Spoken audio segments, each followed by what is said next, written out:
చూస్తే ప్రతి ఆలోచన తపన అన్ని కూడా ప్రజల కోసమే చేశాం. ఈరోజు మనకిచ్చింది ప్రజల అధికారం కాదు, ఇది ఒక పవిత్రమైన అత్యున్నతమైన బాధ్యత మనకు అప్పచెప్పారు. ఈ విషయం అనుక్షణం ప్రతి ఒక్కరూ మనం గుర్తుపెట్టుకోవాల్సిన అవసరం ఉంది.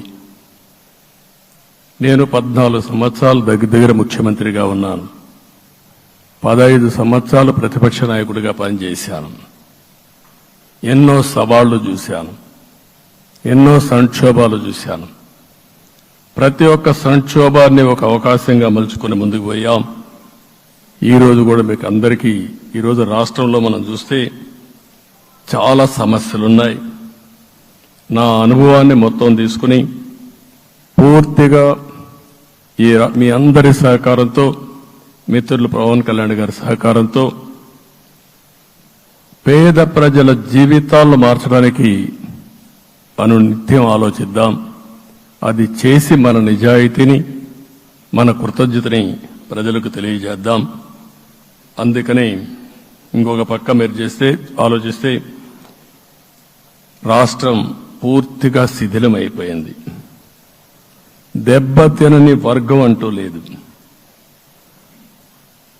అందుకనే ఓసారి ఆశ్చర్యం కూడా వేస్తుంది. ఈ రాష్ట్రం నుంచి కూలి పనుల కోసం వేరే రాష్ట్రాలకు వెళ్లిన వ్యక్తులు సొంత డబ్బులు పెట్టుకుని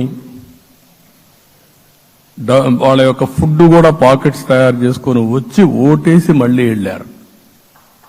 ఇది ఊహించని పరిణామం. ఇక్కడుండేవాడు ఓటేయడం ఒక ఎత్తైతే, పేదవాడు చిన్న చిన్న పనులు చేసుకునేవాడు కూడా వచ్చి ఓటేశారు.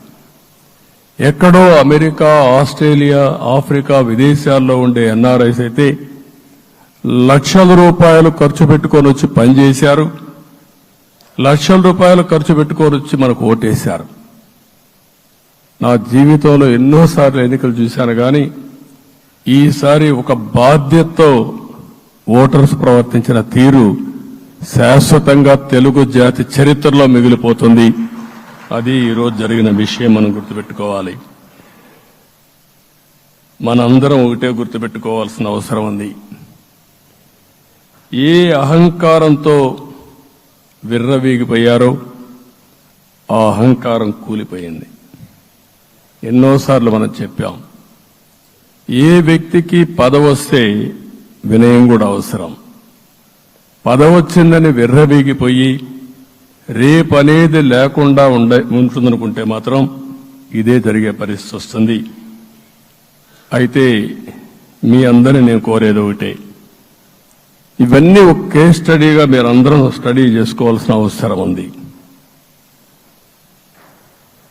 ప్రజలు బూతులు మాట్లాడే నేతల్ని, అరాచక శక్తుల్ని, అవినీతి పరుల్ని చూశారు. పాలకులంటే ఎలా ఉండాలో చూశారు. ఈ 5 సంవత్సరాల్లో పాలకుడు ఎలాంటి వాడు వచ్చి అర్హత లేని వ్యక్తి ఏ విధంగా ఉన్నాడో చూశారంటే, ఈరోజు ఇచ్చిన తీర్పు ఈ 5 ఏళ్లు పరిపాలించినటువంటి వ్యక్తి యొక్క ప్రవర్తన చూసి